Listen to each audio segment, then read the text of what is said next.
রাজধানীর কামরাঙ্গীর চরে রাজনৈতিক অঙ্গনের নতুন করে আলোচনা সৃষ্টি করেছেন থানা বিএনপির আহ্বায়ক ও ঢাকা দক্ষিণ সিটি কর্পোরেশনের ৫৬ নম্বর ওয়ার্ডের কাউন্সিলর প্রার্থী মোহাম্মদ নাঈম। দীর্ঘদিন পর মাঠের রাজনীতিতে সক্রিয় হয়ে তিনি স্থানীয় জনগণের নানা সমস্যা ও বঞ্চনার কথা তুলে ধরেছেন এক উঠান বৈঠকে।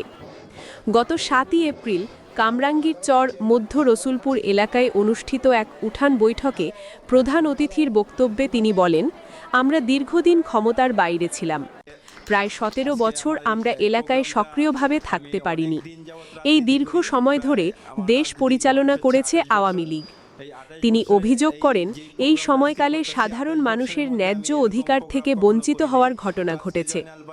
বিশেষ করে সমাজের বয়স্ক জনগোষ্ঠীর কথা উল্লেখ করে তিনি বলেন, যারা বয়স্ক ভাতা পাওয়ার যোগ্য ছিলেন তাদের অনেকেই তা পাননি, বরং ক্ষমতাসীনদের পছন্দের লোকদের মধ্যে এসব সুবিধা বণ্টন করা হয়েছে।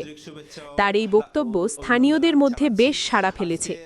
উঠান বৈঠকে উপস্থিত এলাকাবাসীও তাদের নানা অভিযোগ ও সমস্যার কথা তুলে ধরেন।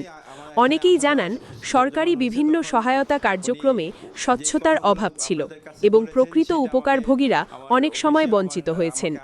মোহাম্মদ নাঈম আরও বলেন, আমরা যদি জনগণের ভোটে নির্বাচিত হতে পারি তাহলে প্রথম কাজ হবে এসব অনিয়ম দূর করা।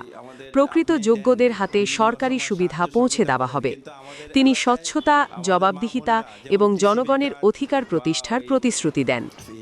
বৈঠকে তিনি স্থানীয় উন্নয়ন পরিকল্পনার কথাও তুলে ধরেন। তিনি বলেন, কামরাঙ্গীর চর এলাকায় দীর্ঘদিন ধরে অবকাঠামোগত উন্নয়নের অভাব রয়েছে। সড়ক ব্যবস্থা, ড্রেনেজ ব্যবস্থা এবং স্বাস্থ্যসেবার উন্নয়নে তিনি কাজ করার অঙ্গীকার ব্যক্ত করেন। এছাড়া তরুণদের কর্মসংস্থান এবং মাদকমুক্ত সমাজ গঠনের ওপরও গুরুত্ব দেন তিনি। তার বক্তব্যে উঠে আসে একটি আধুনিক, উন্নত ও বাসযোগ্য ওয়ার্ড গড়ে তোলার পরিকল্পনা। উঠান বৈঠকটি ছিল বেশ প্রাণবন্ত। স্থানীয় নারী পুরুষ সকলে এতে অংশগ্রহণ করেন এবং সরাসরি তাদের মতামত প্রকাশের সুযোগ পান। বক্তারা মনে করেন, এ ধরনের উঠান বৈঠক জনগণের সঙ্গে প্রার্থীর সরাসরি যোগাযোগ স্থাপনে গুরুত্বপূর্ণ ভূমিকা রাখে।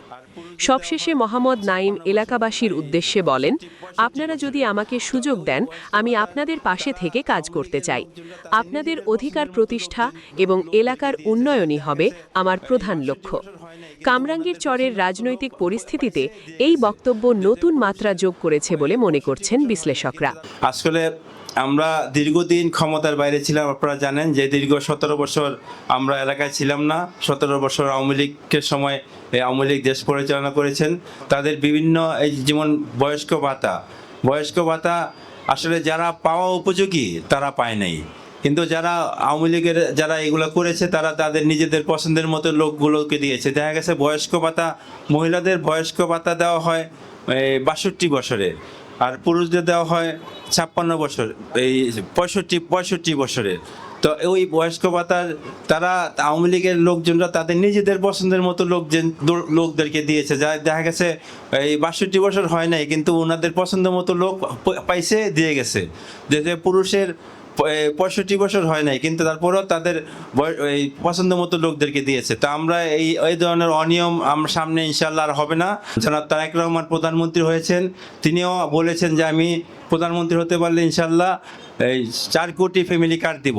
ইনশাল্লাহ আগামী বছর প্রায় ৪০ লাখ ফ্যামিলিকে ফ্যামিলি কার্ড দেওয়া হবে ইনশাল্লাহ। আমরা এই যারা আপনারা আছেন, যারা প্রত্যেকটা ফ্যামিলিতে ইনশাল্লাহ পাবে, সেটা সামনের বছরের থেকেই শুরু হবে ইনশাল্লাহ। জয়নাল ভাই যেভাবে বলেছেন আমরা চেষ্টা করব। আর ফ্যামিলি কার্ড কিন্তু আমাদের কোনো নেতাদের মাধ্যমে আসবে না। আপনারা যারা পরিবারের যে নারী সদস্য আছে সে আবেদন করবে, সে আবেদন করার পরে এইটা অনলাইনে আবেদন করলে অনলাইনের আবেদনের যখন সময় আসবে আমরা বলে দিব যে কিভাবে আবেদন করতে হবে। সেই আবেদন করলে প্রত্যেকটা ফ্যামিলিতে এই কার্ড পৌঁছে যাবে। কোনো নেতার মাধ্যমে অনেকে বলতে পারে যে আপনার আইডি কার্ড দেন, আমরা আপনাকে ফ্যামিলি কার্ড বানিয়ে দিব, আপনি ২০০০ 500 1000 টাকা দেন, এটা ভুলও কখনো করবেন না। এটা আপনারা অটোই আপনার ফ্রিতে এটা পাবেন, কেউ কোনো টাকা এটার পেছনে দিতে হবে না। 2015 সাল এবং 2020 সালে আমি সিটি কর্পোরেশন নির্বাচনে বিএনপি মনোনীত প্রার্থী হয়ে নির্বাচন করেছিলাম, কিন্তু একদিনের জন্য আমাকে এই কামরাঙ্গীরচরে আসতে দেয় না আওয়ামী লীগের দুঃশাসকরা। তারপরও 2015 সালে বিপুল ভোটে আপনারা জয়যুক্ত করেছিলেন আমাকে। সেই দায়িত্ববোধ থেকে ইনশাল্লাহ আমি এই তখন থেকে আমার মনে ধারণ করেছি যে আমাকে যখন এলাকার জনগণ না দেখে আমাকে ভোট দিয়েছে, ইনশাল্লাহ আমি এলাকার জনগণের পাশে থেকে ওনাদের সেবা করব। সেই তখন থেকে আমি আমার মনকে স্থির করেছি। তো সেই সেবা যেন আমি করতে পারি। আগামী সামনে নির্বাচন আসবে, সিটি কর্পোরেশন নির্বাচন, সেই নির্বাচনে ইনশাল্লাহ আমি প্রার্থী হব। ইনশাল্লাহ আপনারা সকলে আমার জন্য দোয়া করবেন। এবং আপনারা জানেন যে আমাদের সরকার গঠন করেছেন, আমাদের এই আসন থেকে, ঢাকা 7 আসন থেকে জনাব হামিদুর রহমান হামিদ সাহেব এমপি হয়েছেন। তিনি এমপি হওয়ার আগে আপনারা অনেক সমস্যার কথা বলেছিলেন, যেমন গ্যাসের সমস্যা এবং পয় নিষ্কাশন, সুয়ারেজ লাইনের সমস্যা, এই সমস্যার কথাগুলো তুলে ধরেছিলেন। তো তখন তিনি আমাদেরকে বলেছেন যে আমি যদি নির্বাচিত হতে পারি এবং আমার দল যদি নির্বাচিত হতে পারে, ইনশাল্লাহ আমি এই সমস্যাগুলো সমাধান করব। তো আমরা আমাদের হামিদুর রহমান হামিদ সাহেব এমপি হওয়ার পর থেকে আমরা দেখেছি যে বিভিন্ন সেক্টরে উনি কথা বলতেছেন এবং খুব শীঘ্রই ইনশাল্লাহ এই গ্যাসের সমস্যাটা জাতীয় সমস্যা, ইনশাল্লাহ খুব শীঘ্রই সেগুলোর সমাধান হবে। নতুন বর্ষে একটু সময় লাগবে, হয়তো আপনারা বলতে পারেন তো অনেকদিন তো হয়ে গেল, আসলে 1.5 মাস হয়েছে সরকার গঠন করেছে, আস্তে আস্তে এই সমস্যাগুলোর সমাধান হবে। তারেক রহমান যে ফ্যামিলি কার্ডের ঘোষণা দিয়েছেন, 31 দফা কর্মশালা দিয়েছেন, ইনশাল্লাহ সেগুলো বাস্তবায়ন করবেন। আমাদের প্রধানমন্ত্রী জনাব তারেক রহমানের জন্য দোয়া করবেন এবং হামিদুর রহমান হামিদ ভাইয়ের জন্য দোয়া করবেন, যেন ওনারা যে কমিটমেন্ট করেছেন, ওনারা যে সেই কমিটমেন্টগুলো যেন বাস্তবায়ন করতে পারে।